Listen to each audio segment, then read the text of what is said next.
ఈ రోజు అంతా కూడా నేను చెప్పినటువంటి ఇంబ్యాలెన్స్ ఉన్నా మళ్లీ కష్టపడతాం, ఈ ప్రాంతాన్ని అభివృద్ధి చేసుకుంటాం. అదే సమయంలో దేశంలోనే హైదరాబాద్, అమరావతి రెండు కూడా 1-2గా ఉండాలి. ఇద్దరు కలిసి ముందుకు పోవాలన్న నా ప్రగాఢమైనటువంటి సంకల్పం, ఆలోచన కూడా అధ్యక్ష. దానికోసమే ఇక్కడ ఒక చరిత్ర కూడా మీరు గుర్తుపెట్టుకోవాలి అధ్యక్ష. ఎక్కడ రాజధాని పెట్టాలి, పెద్ద ఎత్తున చర్చ జరిగింది. అయితే ఆ చర్చలో మీరు చూస్తే శివరామకృష్ణయ్య ఆ రోజే గాని కేంద్రం కూడా ఒక మాట చెప్పేసి ఉంటే విజయవాడ, అమరావతి, గుంటూరు మీరు రాజధాని ఒక మాట అని ఉంటే మనకి ఇబ్బంది ఉండేది కాదు. ఆ రోజు శివరామకృష్ణయ్యనే వేశారు. ఆయన ఊరూరికి పోయి మీకు రాజధాని కావాలని అడిగాడు. ఎవరైనా రాజధాని ఇస్తా ఉంటే ఎవరు అంటారు సార్? విశాఖపట్నం పోయాడు, మీకు రాజధాని కావాలని మాకు కావాలన్నారు. తిరుపతి పోయాడు రాజధాని, కర్నూలు పోయాడు అడిగాడు, ఎవరు శ్రీకాకుళం కూడా వెళ్ళాడు. అన్ని దిక్కలు అడిగే కొందుకు అందరూ కూడా మాకు కావాలన్నారు. కానీ అధ్యక్ష 46% విజయవాడ, గుంటూరు మధ్యలో రాజధాని పెట్టాలని చాలా స్పష్టంగా చెప్పారని శివరామకృష్ణయ్య రిపోర్ట్ ఇచ్చాడు. ఈ రోజు మీరు ఆలోచిస్తే అధ్యక్ష, ఆ రోజు అసెంబ్లీలో ఉండే కొంతమంది మెంబర్స్ ఉన్నారు, చర్చకు వచ్చింది. నేను ఆ రోజు కూడా ఒకటే చెప్పాను, సెంట్రల్ ప్లేస్ లో రాజధాని ఉండాలి. అటు 12 ఇటు 12 నియోజకవర్గాలు, 13వ నియోజకవర్గం సెంట్రల్ లో ఉండే నియోజకవర్గం గుంటూరు నియోజకవర్గం అధ్యక్ష. దీనికంటే ఇంకొక జస్టిఫికేషన్ లేదు. లాజిస్టిక్స్ వైజ్ చాలా స్పష్టంగా ఉంది. ఆ రోజు నేను పెట్టినప్పుడు ఇప్పుడే సత్య గారు చాలా హెల్త్ మినిస్టర్ చెప్పాడు, వికేంద్రీకరణ ఐఐఎం విశాఖపట్నంలో పెట్టాం, పెట్రోలియం యూనివర్సిటీ కాకినాడలో పెట్టాం, ఎన్ఐఐటి తాడేపల్లిగూడెం పెట్టాం, పెట్రోలియం వైజాగ్ వెళ్ళింది, నిట్ తాడేపల్లిగూడెంకి వచ్చింది, కాకినాడ కూడా ఒక ఇన్స్టిట్యూట్ ఇచ్చాం. అదే సమయంలో Amaravati all India institute of medical science వచ్చింది. ఇక్కడి నుంచి మళ్ళీ తిరుపతి ఐఐటి ఐజర్ వచ్చింది. కర్నూలులో IIIT ఇచ్చాం. అదే సమయంలో ఇరుజు యూనివర్సిటీ పెట్టాం. అనంతపూర్లో సెంట్రల్ యూనివర్సిటీ పెట్టి ఆ రోజు అసెంబ్లీలో కూడా నేను ఏ జిల్లాకు ఏమేం చేస్తానని చెప్పి అవన్నీ కన్విన్స్ చేసి రాజధాని విజయవాడ, గుంటూరు మధ్యలో ఉంటుంది, అధికార వికేంద్రీకరణ చేయడం, అభివృద్ధి చేయడం మా బాధ్యతనే ఆ రోజు నేను చాలా స్పష్టంగా చెప్పి దాని ప్రకారం పనిచేశాం అధ్యక్ష. ఆ రోజు అధ్యక్ష ఇవన్నీ చెప్పిన తర్వాత ప్రతిపక్షంలో ఉన్న వ్యక్తి బేషరతుగా సపోర్ట్ చేస్తారు. 13 జిల్లాలు, చిన్న రాష్ట్రం, ఇబ్బంది పెట్టడం నాకు ఇష్టం లేదు కాబట్టి నేను ఒప్పుకుంటానని చెప్పాను. అదే మరి అధ్యక్ష ఇప్పుడే ఫైనాన్స్ మినిస్టర్ గారు ఇచ్చారు. రోజుకొక మాట, ఓసర వెళ్లి రాజకీయాలు అంటే కనీసం టెక్నాలజీ వచ్చిన రోజుల్లో మనం చెప్పిన మాటని మళ్లీ మారిస్తే ఏమనుకుంటారో కూడా లేకుండా 14-19 చెప్పిన తర్వాత ఎన్ని విన్యాసాలు వేయాలని అన్ని విన్యాసాలు వేశారు. రైతులు ఇక్కడ భూములు ఇస్తా ఉంటే ఈ విషయంలో ఒక్కసారి మనందరం గుర్తుపెట్టుకోవాల్సిన అవసరం ఉంది అధ్యక్ష. ఇక్కడ మనం గుర్తుపెట్టుకోవాల్సింది ఆ రోజుట్లో ఎక్కడ పెట్టాలని ఆలోచించినప్పుడు చాలా తర్జనభర్జన జరిగింది. నేను కూడా ఒక 100 ఎకరాల్లో ఒక దగ్గర పెట్టేయచ్చు, కానీ అది కాదు నా ఉద్దేశం. ఈరోజు తెలంగాణకు హైదరాబాద్ ఉంది, కర్ణాటకకు బెంగళూరు ఉంది, చెన్నైకి తమిళనాడుకి చెన్నై ఉంది. ఆ రాజధానుల వల్ల ఆ ప్రాంతంలో ఆర్థిక వనరులు సమకూరుతున్నాయి, ఉపాధి అవకాశాలు వస్తున్నాయి. ఇవన్నీ చూసిన తర్వాత తెలుగు వాళ్ళకు కూడా అన్యాయం జరగకూడదు, మనకంటూ ఒక రాజధాని కావాలని ఆలోచించినప్పుడు ఏ ప్రాంతంలో బాగుంటుంది, ఇక్కడ బాగుంటుందని ఆలోచించి ఒక డబ్బులు లేవు, పెట్టుబడులు పెట్టలేము, ఏం చేయాలని ఆలోచిస్తే అందరితో మాట్లాడి వచ్చిన ఆలోచన ల్యాండ్ పూలింగ్ ఆలోచన.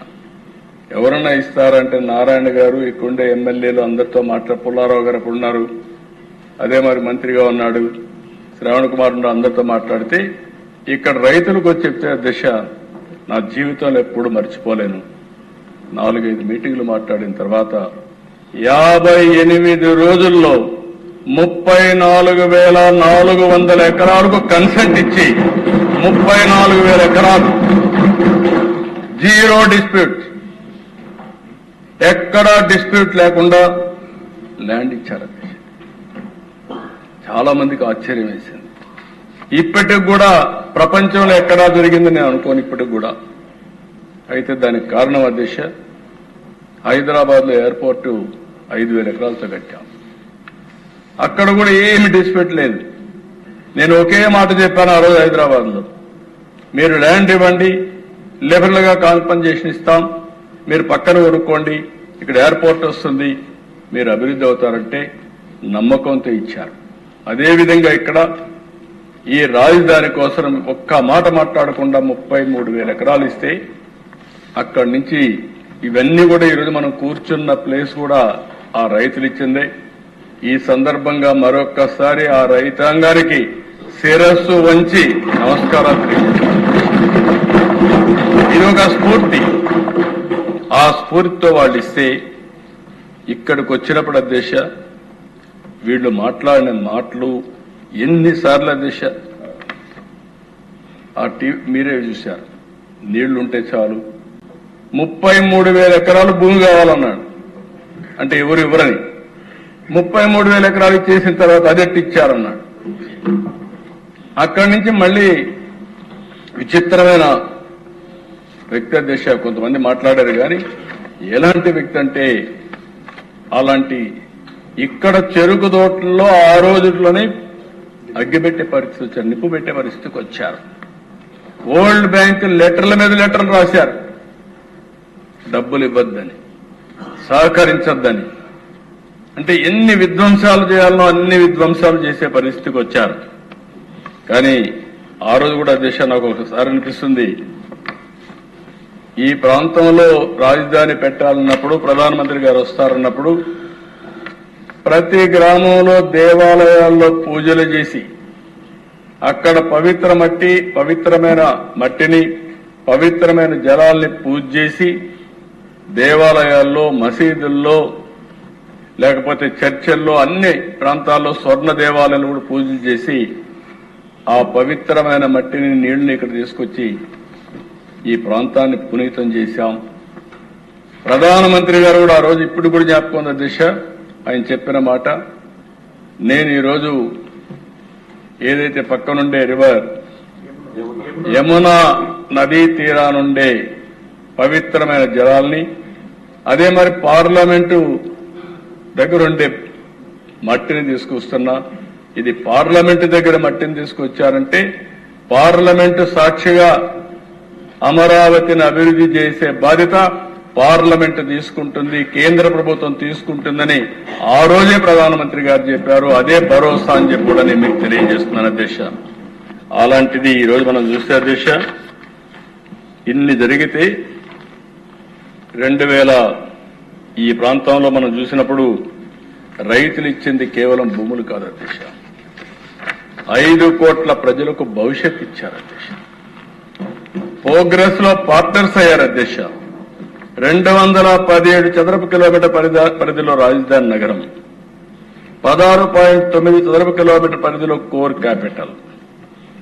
ఏపీసీఆర్డీఏ చట్టం 2014-30 అమలు చేశాం. ఇంకొక పక్కన మీరు ఒకసారి చూస్తే అధ్యక్ష, ఆ రోజు చెప్పాను, ఈ రోజు చెప్తున్నా, అమరావతి ఇది సెల్ఫ్ సస్టైనబుల్ ప్రాజెక్ట్.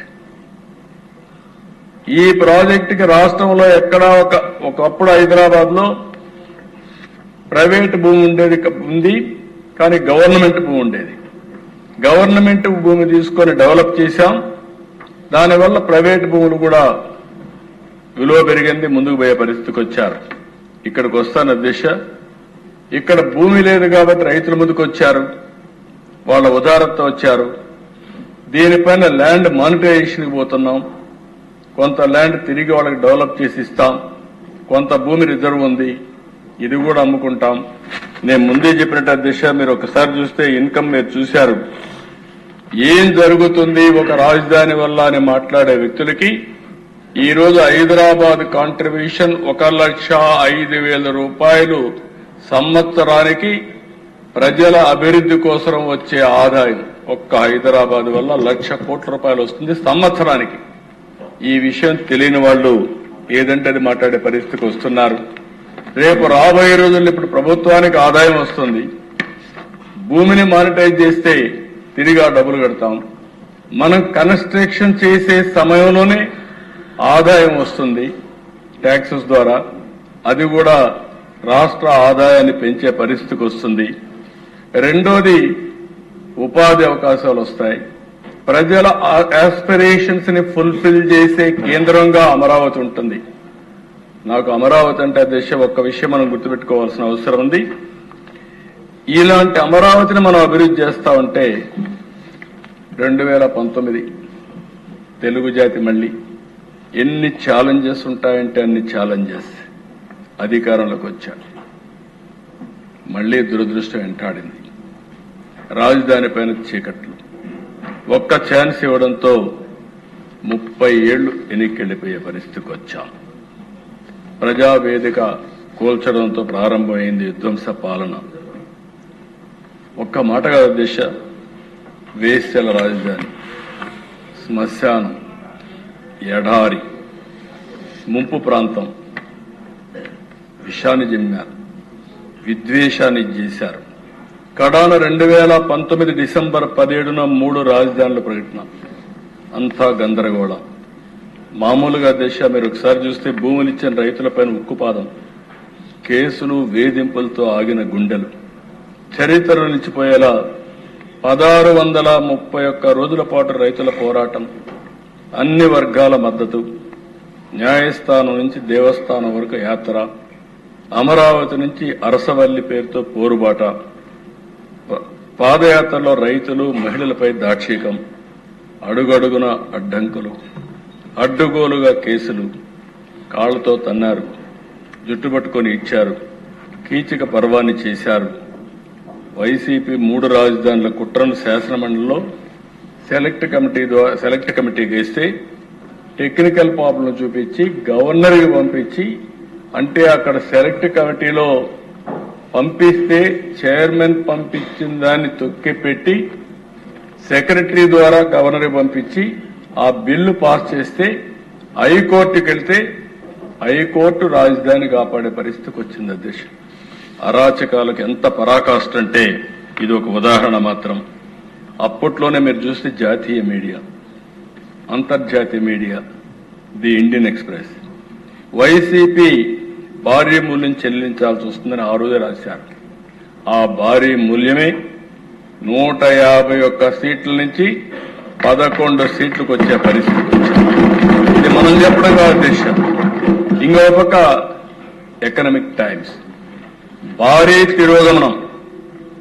ఆంధ్రప్రదేశ్ రాష్ట్రం 80 సంవత్సరాలు వెనక్కెళ్లిపోయింది.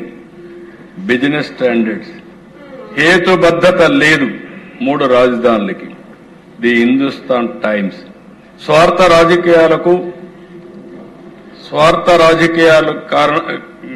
రాజకీయ కారణాలు భవిష్యత్తుకు నాశనం చేస్తాయని చెప్పారు. బ్లూంబర్గ్ అమెరికా నుంచి వాళ్ళు రాసినప్పుడు ఇంకా పెట్టుబడులు రావు, పెట్టుబడులు ఉండేటివి పోతాయంటే అదేవిధంగా మొత్తం పోయే పరిస్థితి వచ్చింది. ది హిందుస్థాన్ బిజినెస్ లైన్ 3 రాజధానుల నిర్ణయం వల్ల ఇది మళ్లీ ఒక తుగ్లక్ నిర్ణయం, ప్రపంచంలో ఎక్కడా లేదని రాసే పరిస్థితికి వచ్చారు. సిపిఐ, సిపిఎం, జనసేన, బీజేపీ, కడకు కాంగ్రెస్ కూడా అందరూ అమరావతిని యాక్సెప్ట్ చేశారు. ఓసర వెళ్లి రాజకీయాలు చేసి 3 ఆటలు ఆడిన పార్టీ వైఎస్ఆర్ కాంగ్రెస్ పార్టీ. ఆంధ్ర రాష్ట్రానికి ద్రోహం చేసిన పార్టీ వైఎస్ఆర్ కాంగ్రెస్ పార్టీ అని చెప్పి నేను తెలియజేస్తున్నా. అంతటితో ఆగలేదు దిశ. 2024 పవన్ కళ్యాణ్ గారిని మనస్ఫూర్తిగా అభినందిస్తున్నా. మొట్టమొదటిసారిగా 2014 నాకు జ్ఞాపకం. బీజేపీతో అలయన్స్ పెట్టుకున్నాం. అలయన్స్ పెట్టి ఎన్నికలకు పోతున్నాం. ఎన్నికలు పోయే సమయంలో ఒకసారి పవన్ కళ్యాణ్ గారు కలిసి రిక్వెస్ట్ చేయాలి. నేను ఇంటికి వెళ్ళాను, వారికి జ్ఞాపకం ఉంటుంది. ఇంటికి వచ్చాను. ఇంటికి వచ్చినప్పుడు నేను మాట్లాడినప్పుడు అన్కండిషనల్ గా నేను పోటీ చేయను, ఎన్డీఏ కూటమికి దేశ రాజకీయాల కోసం, దేశ భవిష్యత్తు కోసం, ఆంధ్రప్రదేశ్ భవిష్యత్తు కోసం నేను అన్కండిషనల్ గా సపోర్ట్ చేస్తానని చెప్పి అన్కండిషనల్ గా సపోర్ట్ చేశాను. అప్పుడు ఆంధ్రప్రదేశ్, తెలంగాణ రెండో పోటీ చేశాం అధ్యక్ష. అదే మరిగా బీజేపీతో కూడా అందరం కలిసి పోటీ చేశాం. రెండు దిక్కల్లా సపోర్ట్ చేశారు. అక్కడి నుంచి మళ్లీ ఇవన్నీ చూసిన తర్వాత అందరం బాధితులమే ఎక్కువ ఉండేవాళ్ళం. డైరెక్ట్ గా, ఇండైరెక్ట్ గా అందరం బాధితులమే, అందరం కూడా సఫర్ అయ్యాం. అది చూసిన తర్వాత ప్రజల్లో ఒక ఆవేశం, బాధ వచ్చింది. రాష్ట్ర భవిష్యత్తును కాపాడుకోవాలని వచ్చారు. అప్పుడే నేను, ముందే పవన్ కళ్యాణ్ గారు మీ జైల్లో ఉన్నప్పుడు చెప్పారు, మేమందరం కలిసి పోటీ చేయాలని నిర్ణయించాం. చరిత్ర దశ, నేను చాలా ఎన్నికలు పోటీ చేశాను కానీ 194% స్ట్రైక్ రేట్తో 175కు 164 సీట్లు గెలిచిన ఏకైక ఎన్నిక 2014. ఇది 3 రాజధానులకు వ్యతిరేకంగా ఇచ్చారు, ప్రజా వ్యతిరేక కార్యక్రమాలకు వ్యతిరేకంగా ఇచ్చారు. మళ్లీ మంచి రోజులు ప్రారంభమైనాయి. కేంద్రం ఇమ్మీడియట్ గా 15,000 కోట్ల రూపాయలు శాంక్షన్ చేశారు. ఇప్పుడే పవన్ కళ్యాణ్ గారు చెప్పినట్టు డబ్బులు ఎట్లా మొబిలైజ్ చేయాలో అన్ని కూడా మొబిలైజ్ చేశాం. మళ్లీ 2025 మే 2న పనులు రీస్టార్ట్ చేశాం. నేను అనుకోవడం చరిత్రలో ఒక సిటీలో ఫౌండేషన్ వేసి పనులు రీస్టార్ట్ చేసింది ఏకైక ప్లేస్ అమరావతి అవుతుంది ప్రధానమంత్రి గారికి. ఇంతవరకు ఎక్కడా జరగలేదు. మళ్లీ నేను ఒకటి హామీ ఇస్తున్నాను అధ్యక్ష, 2028 పనులన్నీ పూర్తి చేసి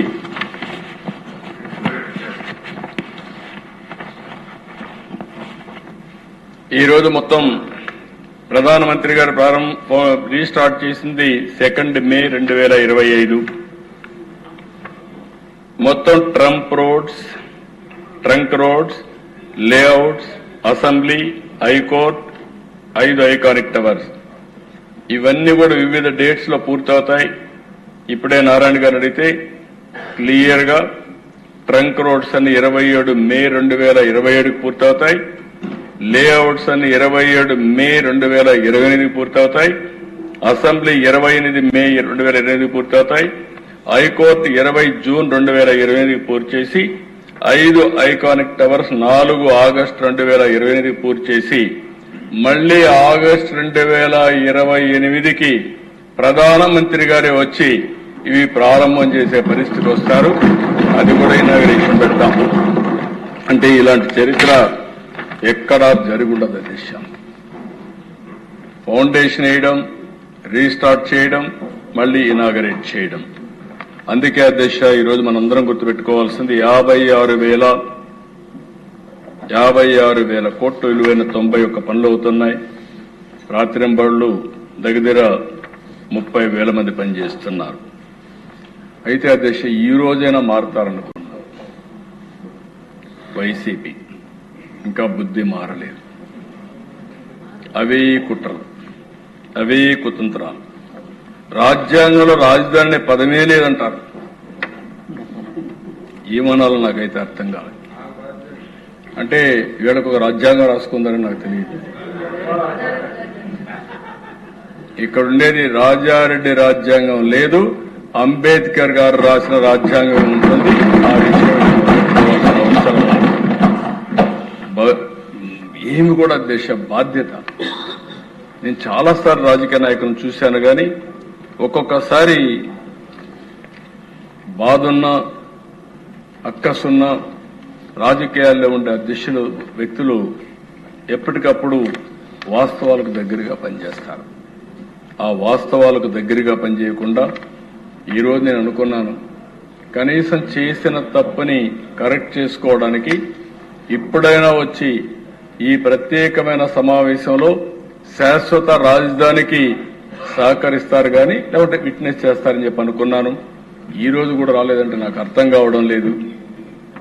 ఎలాంటి వ్యక్తితో మనం రాజకీయం చేస్తున్నామో ఈ సంఘటన స్పష్టం చేస్తుంది. అలాంటి చేసే పరిస్థితికి వచ్చారు. ఏది ఏమైనా నేను ఒకటే చెప్తున్నాను, ఏపీకి ఒకే ఒక రాజధాని, అదే అమరావతి, ఇదే శాశ్వత రాజధాని. ఇప్పటికే తీర్మానం చేశాం. అసెంబ్లీలో తీర్మానంతో చట్టబద్దంగా రాజ్యాంగపరంగా అమరావతికి దృఢత్వం వస్తుంది. ఇంకెవ్వరూ టచ్ చేయలేరు. ఇంచు కూడా కదలదు, ఇంచు కూడా కదిలించే పరిస్థితి రాదు. శాశ్వతంగా అమరావతి ద్రోహిగా వైఎస్ఆర్ కాంగ్రెస్ పార్టీ నిలుస్తుంది. నేను విభజన జరిగినప్పుడు బాధపడలేదు కానీ ఈ రాష్ట్రంలో అనుక్షణం కుట్రలు కుతంత్రాలు చేసి తెలుగు జాతి ప్రగతికి అడ్డుపడాలని ప్రయత్నం చేయడం మాత్రం చాలా బాధేస్తుంది. ఓసారి అధ్యక్ష, ఇది 4వసారి ఫైర్ యాక్సిడెంట్. నిన్న కూడా జరిగాయి, 3 జరిగాయి. ప్రధానమంత్రి వచ్చినప్పుడు ఒకసారి ఇదే మరి ఫైర్ యాక్సిడెంట్ జరిగింది. రెండోసారి మొన్న ఒక ఎల్ఎన్టీ క్యాంపులో జరిగింది. నిన్న 3వసారి మళ్లీ మెగా క్యాంపులో జరిగింది. ఇన్ని జరుగుతున్నాయంటే నేను కూడా చాలా స్పష్టంగా పోలీసులకు ఆదేశాలు ఇచ్చాను. సిట్టు కూడా వేశాం. ఎవడైనా సరే అమరావతిలో గాని జోక్యం చేసుకున్నా, వైలెన్స్ క్రియేట్ చేసినా, సెబటైజ్ చేసినా అదే వాళ్ళకి చివరి రోజు అవుతుంది. గుర్తుపెట్టుకోని మరి ఒక్కసారి హెచ్చరిస్తున్నాను. ఎవరైనా కావచ్చు, గుర్తుపెట్టుకోవాల్సిన అవసరం ఉంది. అధ్యక్ష, నేను 4వసారి ముఖ్యమంత్రి అయ్యాను. 48 సంవత్సరాలు రాజకీయాల్లో ఉన్నా. 73 సంవత్సరాలు స్వాతంత్రం వచ్చిన తర్వాత తెలుగువారి చరిత్ర. 25 సంవత్సరాలు కాకుండా మిగిలిన సమయంలో నేను ప్రత్యక్ష రాజకీయాల్లో ఉన్నా. ఎమ్మెల్యే, పార్టీ రాజకీయాలు, అక్కడి నుంచి హైకమాండ్, పార్టీని రన్ చేయడం ఉన్నా. ఈ గౌరవం నాకు ఇచ్చింది అధ్యక్ష, తెలుగు జాతి గౌరవం ఇచ్చాను. అనునిత్యం నాకు గుర్తుంటుంది. ఈ రాష్ట్రంలో అధ్యక్ష ఏ ఒక్క వ్యక్తికి కూడా ఇంత సుదీర్ఘ రాజకీయ కాలంలో పార్టీని రన్ చేసే అవకాశాన్ని ఇవ్వలేదు. అంటే దగ్గర 9.5 సంవత్సరాల ముఖ్యమంత్రి, సమైక్య ఆంధ్రప్రదేశ్లో 10 సంవత్సరాల అపోజిషన్ లీడర్ని. అదే సమయంలో ఇక్కడ 2వసారి ముఖ్యమంత్రిని, ఒకసారి అపోజిషన్ లీడర్ని. ఇన్నేళ్లలో నేను చూసిన దేశ నా లక్ష్యం ఒకటే, నా ఆలోచన ఒకటే. ఆ రోజు సైబరాబాద్ని అభివృద్ధి చేశాం. సైబరాబాద్ని అభివృద్ధి చేసి జాతికి అంకితం చేశాం. ఈరోజు 42% తెలుగు జాతి హైయెస్ట్ పర్ క్యాపిటల్ ఇన్కమ్ వల్ల మెరుగైన జీవన ప్రమాణాలు వచ్చాయి. ఈరోజు ఇక్కడ అమరావతి చేసుకుంటున్నాం. ఒక్క అమరావతి కదా దిశ, ఒక విషయం మనం గుర్తుపెట్టుకోవాలి. ఆంధ్రప్రదేశ్ దేహం అయితే అమరావతి ఆంధ్రప్రదేశ్ గుండె, అమరావతి ఆంధ్రప్రదేశ్ ఆత్మ. ఇంకొక పక్క నాది అమరావతి అని ప్రతి ఒక్కరూ సగర్వంగా చెప్పుకునే విధంగా అమరావతిని తయారు చేసే బాధ్యత మనందరిది. దానికి అంకితమైన ప్రభుత్వం. విద్య, ఉద్యోగం, knowledge care of Amaravati. Best liveable city Amaravati. మొన్న కూడా చెప్పాను, Hyderabad plus Amaravati. Hyderabad brown field city, Amaravati green field city. ఇక్కడ ఆదాయాన్ని సృష్టిస్తాం. రాష్ట్ర అభివృద్ధికి, సంక్షేమానికి ఈ ఆదాయాన్ని ఖర్చు చేసే పరిస్థితి వస్తాం. ఇది భవిష్యత్ నగరం అమరావతి. నేచర్, ట్రెడిషన్, టెక్నాలజీ కలయిక తీసుకొస్తాం. Blue green concept. దేశంలో చాలా రాష్ట్రాల్లో కూడా మీరు చూస్తే కృష్ణా నది ఫ్రెష్ వాటర్, ఇది పోయేది ఎక్కడా లేదు. అదే సమయంలో గ్రీన్, చెట్లు పెడితే బ్రహ్మాండంగా వస్తాయి. అన్ని యూటిలిటీస్ అన్ని కూడా డక్ట్ ద్వారా తీసుకెళ్తున్నాం. Straight roads, green energy, central cooling. దేశంలో లేటెస్ట్ టెక్నాలజీస్ ప్రపంచంలో ఏవైతే ఉన్నాయో అవన్నీ తీసుకొస్తాం. ఇప్పటికే బిట్స్ వచ్చింది, ఎస్ఆర్ఎం వచ్చింది, all India institute of medical science వచ్చింది, అమృత్ వచ్చింది, ఎస్ఎల్ఆర్ఐ వచ్చింది, బిట్స్ వస్తా ఉంది. ఇది రాబోయే రోజుల్లో ఒక నాలెడ్జ్ హబ్గా తయారవుతుంది. అమెరికాలో సిలికాన్ వ్యాలీ ఉంది, ఇండియాలో క్వాంటమ్ వ్యాలీ ఉంది. ఆ క్వాంటమ్ వ్యాలీ ఎక్కడుందంటే దానికి చిరునామా అమరావతి అని మరొకసారి మీకు తెలియజేస్తున్నా. 2025 నాటికి ఇవన్నీ చెప్పాను, పూర్తి చేస్తాం. ప్రపంచం మొత్తం ప్రధానమంత్రి గారితో ఇనాగరేట్ చేస్తాం. దేశంలో ఇప్పుడు ఉండే నగరాలన్నీ ఒకప్పుడు కట్టిన నగరాలు. హైదరాబాద్ ఇటీవల కాలంలో కట్టిన నగరం, అమరావతి ఫ్యూచర్ నగరం, భవిష్యత్ నగరం, వరల్డ్ బెస్ట్ నగరంగా తయారు చేసి ఈ జాతికి అంకితం చేసి దేశమే గర్వపడే విధంగా అమరావతిని తయారు చేసే బాధ్యత మనం తీసుకుంటాం. ఒకే రాజధాని, అభివృద్ధి మాత్రం అన్ని ప్రాంతాలు. గడిచిన కాలంలో 3 ముక్కలాట ఆడారు, రాష్ట్రాన్ని భ్రష్టు పట్టించారు. ఈరోజు స్పష్టంగా నేను హామీ ఇస్తున్నా, 3 రీజియన్లుగా అభివృద్ధి చేస్తాం. Visakhapatnam region, Amaravati region, Tirupati region వస్తాయి. ఈ 3 కూడా మెగా సిటీలు డెవలప్ చేస్తాం. అన్ని ప్రాంతాలు అభివృద్ధి చేస్తాం. ఇప్పటికే మెగా ప్రాజెక్టులు వచ్చాయి. విశాఖ గూగుల్ ఎవ్వరూ ఊహించలేదు. $15 బిలియన్, 1 గిగావాట్ కెపాసిటీతో డేటా సెంటర్ వచ్చింది. ఏఐ వస్తుంది. ఏప్రిల్లో ఫౌండేషన్ వేస్తున్నాం.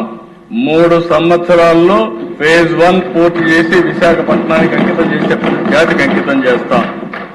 నిన్నే Anakapalli RCR Mittal Nissan steel city, ఇది ప్లాంట్ కాదు, ఒక సిటీని నిర్మాణం చేస్తున్నాం. అక్కడ ప్రజలకి మనస్ఫూర్తిగా నమస్కారాలు తెలియజేస్తున్నా. మేము ఒక ప్లాంట్ వస్తుందంటే ఆ ప్లాంట్ కు పూర్తిగా సహకరించి ల్యాండ్ ఇచ్చిన రైతుల వల్ల అనేది సాధ్యమైంది. ఆ రైతాంగానికి మనస్ఫూర్తిగా అభినందనలు, ధన్యవాదాలు తెలియజేస్తున్నాం. ఇంకో పక్కన దిశ, ఈరోజు రామాయంపట్నం బీపీసీఎల్ వస్తుంది, అది కూడా తొందరలో ఫౌండేషన్ ఇస్తాం. కాకినాడ గ్రీన్ అమోనియా ప్లాంట్ వస్తుంది. Amaravati quantum valley, Polavaram, Amaravati, Visakha steel plant కేంద్రం సహాయం చేసింది. మనస్ఫూర్తిగా అభినందిస్తున్నా. మొన్నటి వరకు విశాఖపట్నం స్టీల్ ప్లాంట్ ఏమవుతుందో దిక్కుదిలిన పరిస్థితి నుంచి ఈ రోజు లాభాల బాటలో నిలబెట్టే బాధ్యత ఈ ప్రభుత్వం తీసుకున్నాం. దాన్ని కూడా ముందుకు తీసుకెళ్తాం. పోలవరం నిన్న కూడా రివ్యూ చేశాను. కేంద్ర సెక్రటరీ వచ్చాడు, కాంతారా వస్తే ఆయన గట్టిగా చెప్పాం. మొత్తం స్ట్రీమ్ లైన్ చేసి డబ్బుల కొరత లేదు.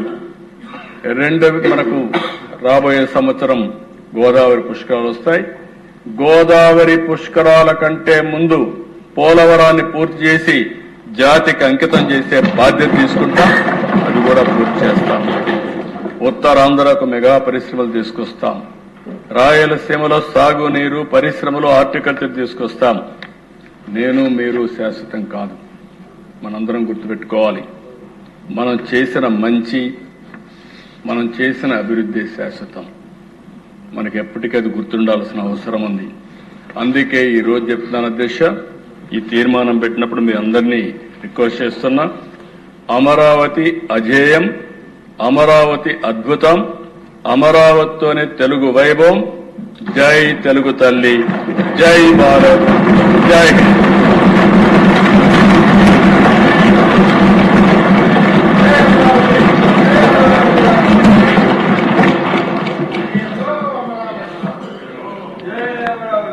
నేను తీర్మానం పెట్టాలని పని అనుకుంటా.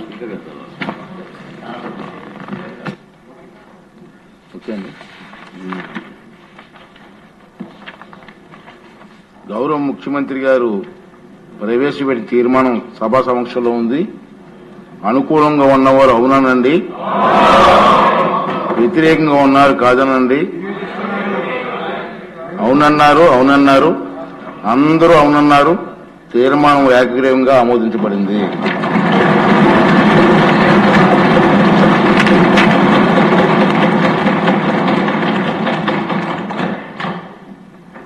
చిన్న ప్రకటన అండి. 28 మార్చి 2026 ఇప్పుడు 16వ శాసనసభ 6వ సమావేశాలు గణాంకాలు తెలియజేస్తున్నాను. సభ ఒక రోజు సమావేశం అయింది. ఈ రోజు 5 గంటల 30 నిమిషాలు సభ నడిచిందండి. ఈరోజు 30 నిమిషాల పాటు శాసనసభ కార్యక్రమాలు జరిగాయి. ఒక ప్రభుత్వ తీర్మానం ఏకగ్రీవంగా ఆమోదించబడింది. మొత్తం 23 మంది సభ్యులు తీర్మానంపై చర్చల్లో పాల్గొన్నారు. 28/3/2026 అంటే నేటి రోజున శాసనసభలో రాజకీయ పక్షాలు బలాబలాలు ఇలా ఉన్నాయి. తెలుగుదేశం పార్టీకి 135 మంది సభ్యులు, జనసేన పార్టీకి 21 మంది సభ్యులు, వైఎస్ఆర్ పార్టీ వైఎస్ఆర్ కాంగ్రెస్ పార్టీ కేవలం 11 మంది, జాతీయ జనతా పార్టీకి 8 మంది సభ్యులు ఉన్నారండి. ఈ విషయాలు తమ దృష్టికి తీసుకొస్తున్నాను. 16వ శాసనసభ 6వ సమావేశాలను నిరవధికంగా వాయిదా వేయడమైంది.